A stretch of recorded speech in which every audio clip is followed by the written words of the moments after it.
We are not given the free will to make decisions on our own mineral resources. There's always Big Brother who decides.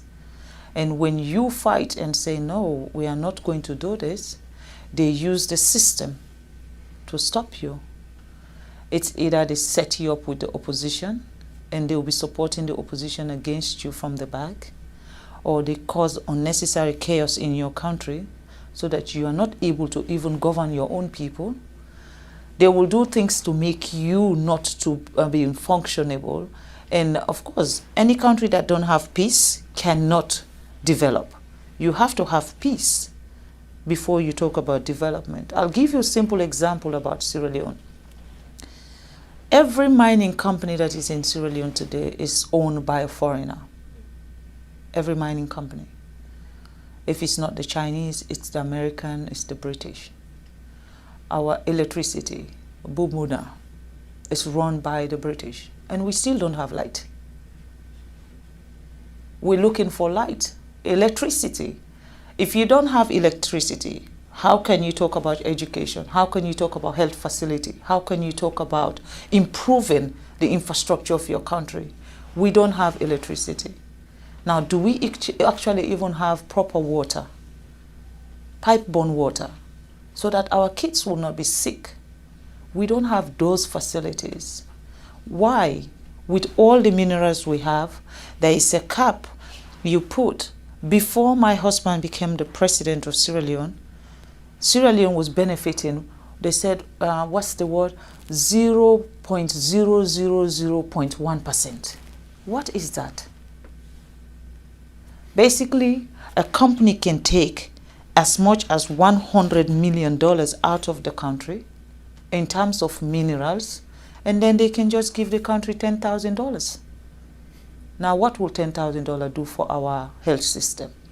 What is $10,000 do for our educational system? And these are the things I believe that are stopping Africa from progressing. We don't have a say. The sense about us celebrating independence, I don't know why we celebrate independence, because we are not free. That is my own take. I'm not speaking also on behalf of the government of Sierra Leone, nor am I speaking on behalf of His Excellency the President. I am speaking as Fatima, as a citizen of a country who believes that things need to change. I join you in that sense. I'm Jesse, I'm a person. Fatima is a person. We agree. I see you. I value your perspective, and I want to find a way forward. Right? Neither of us likes the status quo. No. We see women and girls being oppressed. We see patriarchy stronger than ever. And we see colonial forces that persist without accountability. So it's one part to elucidate the problems that come from that. The many sequelae of extraction include inadequate remaining resources to develop as a state, to do all the things that people want to do for themselves. Provide education, provide health care. So I wonder, as we think just as two citizens of the world committed to a better humanity, where do we go from here? Do you have any practical ideas about where we might start? Or collective ideas that we might gain support for? I feel Africa, patriotism is very important. You have to love your country to want your country to be a better place. Patriotism, I think we have to have that sense of patriotism in our countries, and our leaders also should be subjected to that.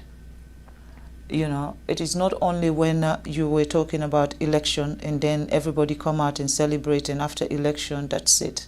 Accountability. Who accounts for what is happening? Who is the one who is changing the narrative of what is happening? Like I said, as a First Lady, I am not part of a government system. I am a wife of a president.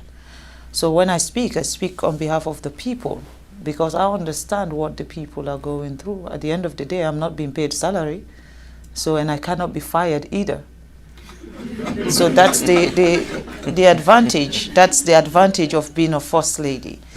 But I believe that for Africa, what is happening in Africa today, it needs to change, and it needs to change now. There is no time like now, because for Sierra Leone, We now have a president who believes that we cannot wait for other people to come and develop us. We cannot wait for another country to come and prescribe how our country should be run or what we need in our country. You know, this divide and rule, if you're close to China, we will not come to your country. If you're close to America, we will not come to your country. I mean, the fight that is between England, Europe, America, China, Russia is not a Sierra Leone fight. That's not our problem. We're fighting for our daily bread. We're looking to have education, just like America. We're looking to have good health facility. Just like Europe, we're looking to have governance structure where one single person cannot be the dictator of a nation. That's what we're looking for. And in that process, we're going to be allies to everybody who wants us to grow. But if we now align ourselves with someone, and then this other person now feel offended that, oh, you know, I'm coming from China now. I flew in, I mean, I've gone around the world to get to Boston, you know. I went to China and then come here. Before here, I went to England and then flew into America. For me, I'm not restricted where I should go or who I should be talking to. I am going around the world to see a country that sees Africa not as not just as an ally of what you'll be getting from us, but a country that sees Sierra Leone as partners and treat us with respect. You cannot be coming to our country and take everything that will make us develop, and then you still treat us as inferior people, as if we don't know what we're doing. I think that is wrong. You know, we're looking for partners that value us. People that will come to our country and say, you know what, this country has suffered enough, they need to grow. We were once the atom of Africa. Every country within sub-Saharan Africa used to come to Sierra Leone for our education. And today, what can we be proud of? We cannot talk about education in Sierra Leone because they've ruined that for us. Everything that has empowered Sierra Leone has been ruined. And now we have a leader who wants to fix everything. There is a problem. In Africa, you should not have a leader that is assertive, a leader that knows what his people want, a leader that wants to change what is happening. The moment you have that, it's everyone's target. And then they find reason to slow you down, they find reason to stop you, and they use that system of corruption. They use corrupt people, they use negative people, they use unpatriotic citizens to come after a government who is doing what is right for a system. I think we need to address those issues. Unfortunately, I don't know I'm very good at name calling, but at the moment, I don't know who I should be screaming at. I think that's one of the consequences of a system gone wrong, that there's no single individual responsible. No. There's no single place to go for a solution.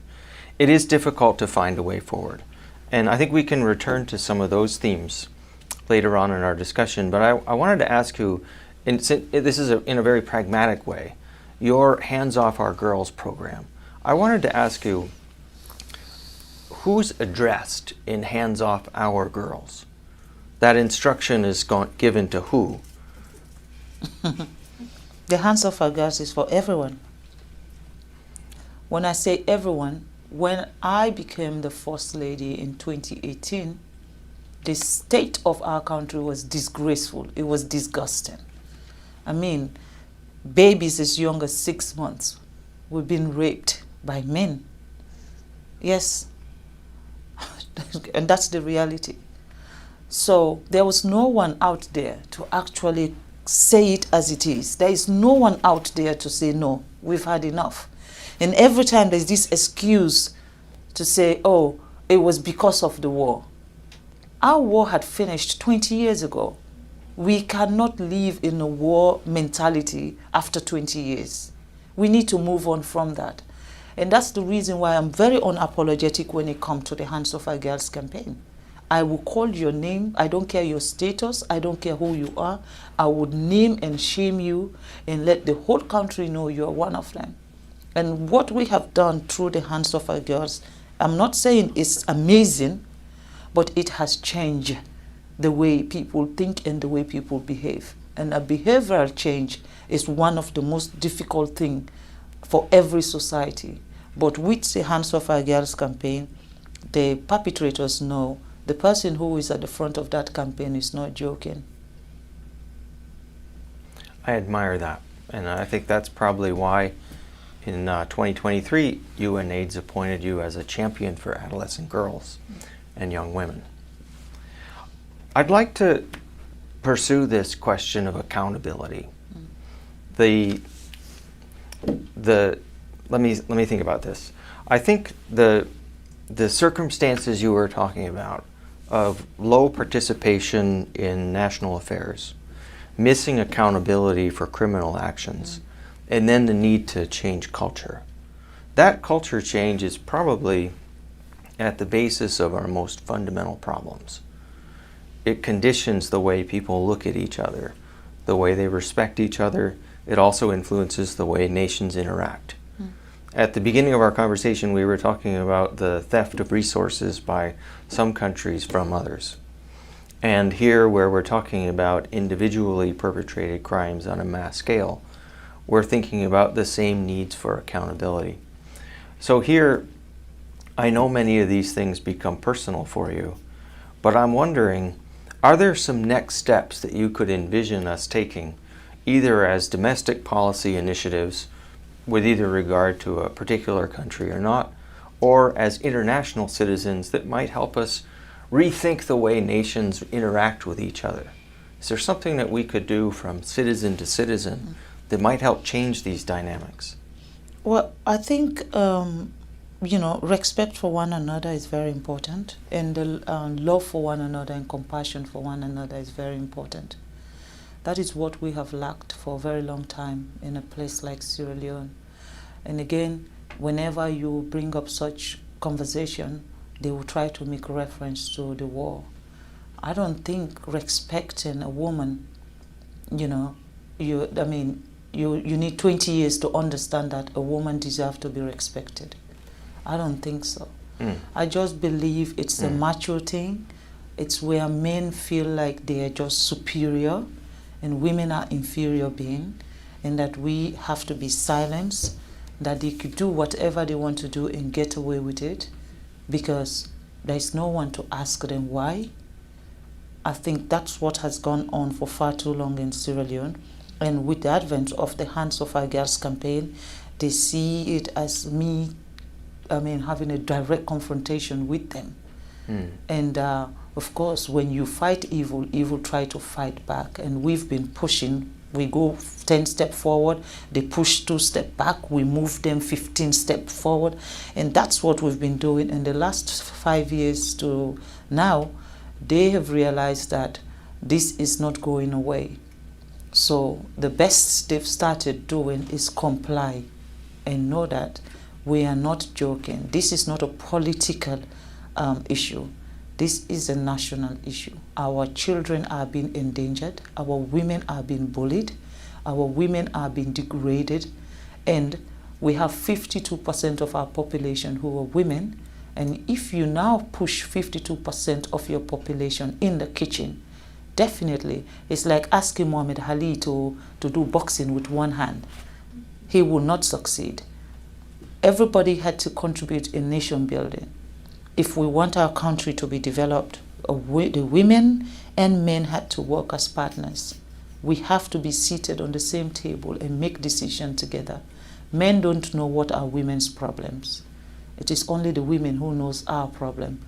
And if we're not there when they make those decisions, they will make a decision that fits their ego, not in our favor. That's a powerful sentiment. And I think some of the landmark changes brought about by Hands Off Our Girls include reform of the judiciary, reform of laws, advancing training, appropriate training for medical personnel. I wonder, do you see any parallels at the international level? It's like, is there a way that we could reform the UN for greater accountability in the same ways? The United Nations is the United Nations. I don't know how united it is. So I think that's a good answer. Yeah. Yeah. in the United Nations, it's the powerful and most powerful who survive. That's my take. For a country like Sierra Leone, well, this is where, naturally I will not say anything. I will just let it go. You're because, fine. You're fine. You're fine. I don't want to say something that they will keep forever and say, but you said this about the United Nations. But I think the United Nations needs a huge reform. Yeah. And when the United Nations should be speaking for the world. Yeah. But it's like the United Nations is an institution that I don't know who is actually the head of United Nations. So I know this is in a difficult spot for you, and I'll just say it for myself as a citizen. Like, the United Nations and their specialized agencies, they all have governance structures that privilege some nations over others. I think we should be able to talk about that openly, and then we can talk about what to do about it. So in the United Nations in New York, there's the Security Council. Those are allies of the Second World War. Like, everybody should know this. Everyone should be able to say this. And everyone should be able to say that the time of that is over. We need to think about how to make governance more democratic. How do you get toward one person, one vote? How do you get toward the autonomy of individual countries? How do you get toward good participation, strong accountability, and then responsibilities for people? I think the way you've started on working on reform for women and girls is a template that can be followed for many other issues. Do you think of what a next one might be? One of the most serious issues I have with the United Nations is the fact that Africa is not part of the Security Council. We're talking about 54 countries, I'm sorry. 54 countries, a whole continent does not have one person representing Africa when it comes to decision making at the Security Council. And I'd observe also that no African country has its own executive director at the World Bank either. No, unfortunately, Yes. we don't know how to manage money.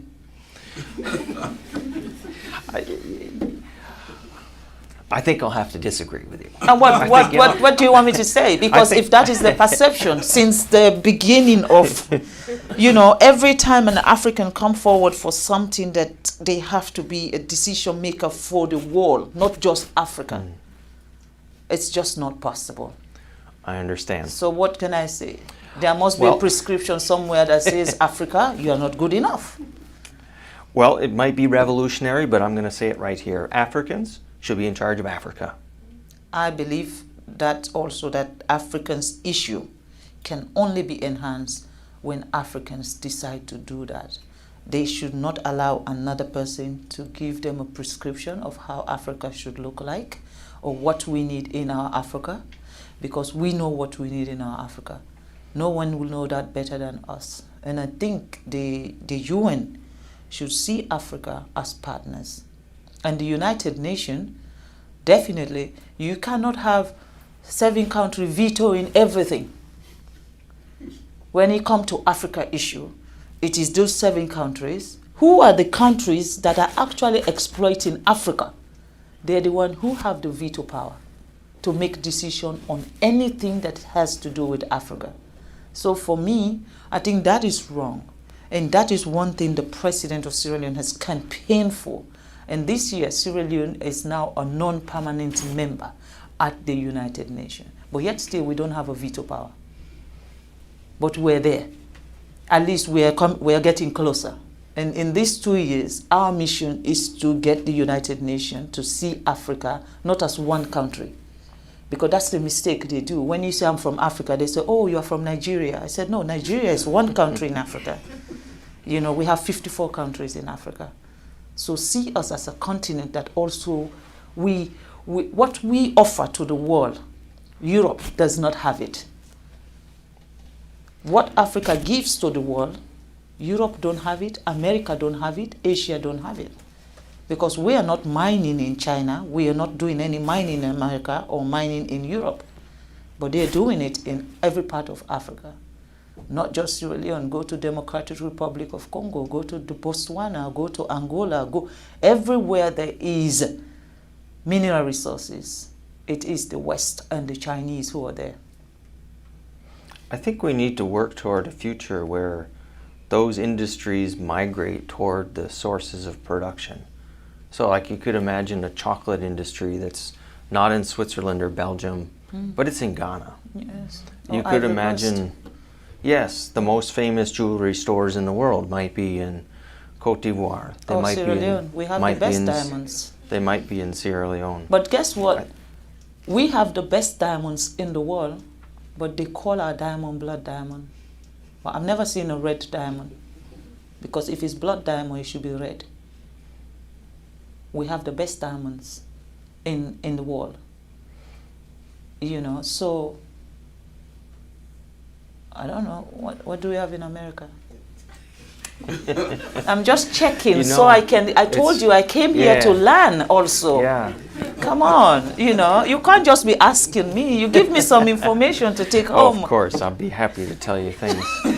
You know, the U.S. makes, we have good beef here. Beef? Yeah. Have you tested our cows? We make computer chips.